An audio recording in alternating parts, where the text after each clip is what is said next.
Assalamualaikum warahmatullahi wabarakatuh. Perkenalkan, saya Kak Nur Rifai dari Program Studi Pendidikan Fisika tahun ajaran 2024-2025. Di sini saya akan menjelaskan materi mengenai etika lingkungan.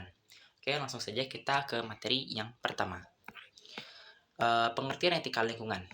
Etika lingkungan adalah cabang etika yang membahas nilai moral dan prinsip tanggung jawab manusia terhadap alam dan lingkungan hidup. Etika lingkungan mengatur bagaimana manusia seharusnya bersikap, bertindak, dan mengambil keputusan agar tidak merusak keseimbangan ekosistem. Dalam konteks global saat ini, etika lingkungan menjadi sangat penting karena kerusakan alam yang semakin meluas, seperti pencemaran, perubahan iklim, dan hilangnya keanekaragaman hayati. Sebagian besar disebabkan oleh aktivitas manusia yang tidak bertanggung jawab. Lalu dua adalah tujuan etika lingkungan. Tujuan etika lingkungan adalah menumbuhkan kesadaran dan tanggung jawab moral manusia dalam menjaga dan melestarikan lingkungan hidup. Etika lingkungan bertujuan mengarahkan perilaku manusia agar memanfaatkan sumber daya alam secara bijaksana, berkelanjutan, dan tidak berlebihan. Selain itu, etika lingkungan berfungsi melindungi hak generasi mendatang untuk menikmati lingkungan yang sehat dan layak. Dengan menerapkan etika lingkungan, manusia diharapkan mampu menyeimbangkan kepentingan pembangunan dengan kelestarian alam. Lalu yang ketiga adalah prinsip-prinsip dasar etika lingkungan. Yang pertama adalah prinsip tanggung jawab. Manusia memiliki tanggung jawab moral untuk menjaga kelestarian lingkungan karena keberlangsungan hidup manusia bergantung pada alam. Setiap tindakan yang berdampak pada lingkungan harus dipertimbangkan secara etis. Yang kedua adalah prinsip keberlanjutan. Prinsip keberlanjutan menekankan bahwa pemanfaatan sumber daya alam harus memperhatikan kebutuhan masa kini tanpa mengorbankan kebutuhan generasi masa depan. Lalu yang ketiga adalah kehati-hatian. Setiap aktivitas yang berpotensi merusak lingkungan harus dilakukan dengan kehati-hatian dan berdasarkan kajian ilmiah agar risiko kerusakan dapat diminimalkan. Yang keempat adalah prinsip keadilan lingkungan. Keadilan lingkungan menuntut agar manfaat dan beban lingkungan dibagi secara adil, serta tidak ada kelompok masyarakat yang dirugikan akibat kerusakan lingkungan. Lalu yang kelima adalah prinsip penghormatan terhadap alam. Alam memiliki nilai intristik yang harus dihormati, bukan hanya sebagai objek eksploitasi, tetapi sebagai bagian dari sistem kehidupan. Lalu selanjutnya ada etika lingkungan dalam kehidupan sehari-hari. Penerapan etika lingkungan dalam kehidupan sehari-hari dapat dilakukan melalui perilaku sederhana namun berdampak besar, seperti mengurangi penggunaan plastik, menghemat energi dan air, memilah sampah, serta menjaga kebersihan lingkungan. Sikap peduli terhadap lingkungan juga tercermin dalam kebiasaan tidak membuang sampah sembarangan dan mendukung kegiatan pelestarian alam.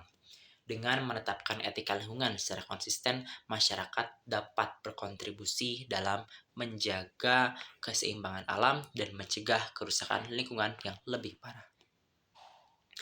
Selanjutnya yaitu etika lingkungan dalam pembangunan dan industri.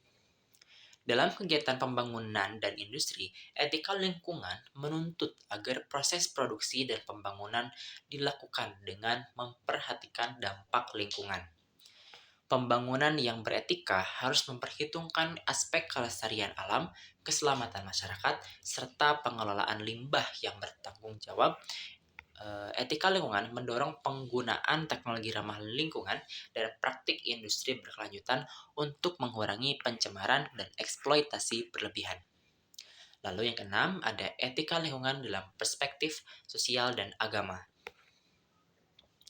Dalam perspektif Islam, manusia dipandang sebagai khalifah di bumi yang memiliki amanah untuk menjaga dan memelihara lingkungan.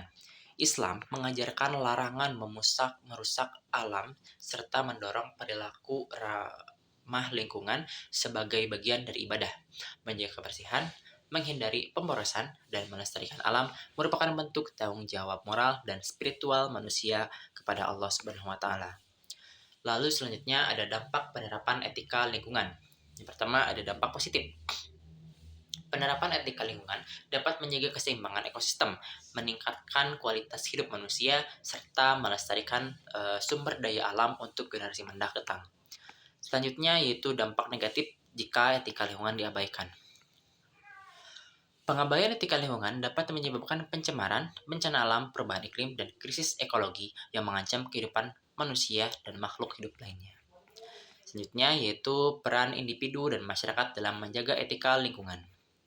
Setiap individu dan masyarakat memiliki peran penting dalam menjaga etika lingkungan. Kesadaran dan partisipasi aktif dalam menjaga kebersihan, mendukung kebijakan ramah lingkungan, serta berperilaku bertanggung jawab terhadap alam merupakan wujud nyata penerapan etika lingkungan. Kerjasama antara individu, masyarakat, dan pemerintah menjadi kunci keberhasilan pelestarian lingkungan hidup. Lalu terakhir yaitu penutup. Kesimpulannya adalah, etika lingkungan merupakan pedoman moral yang mengarahkan hubungan manusia dengan alam agar tercipta keseimbangan dan keberlanjutan kehidupan.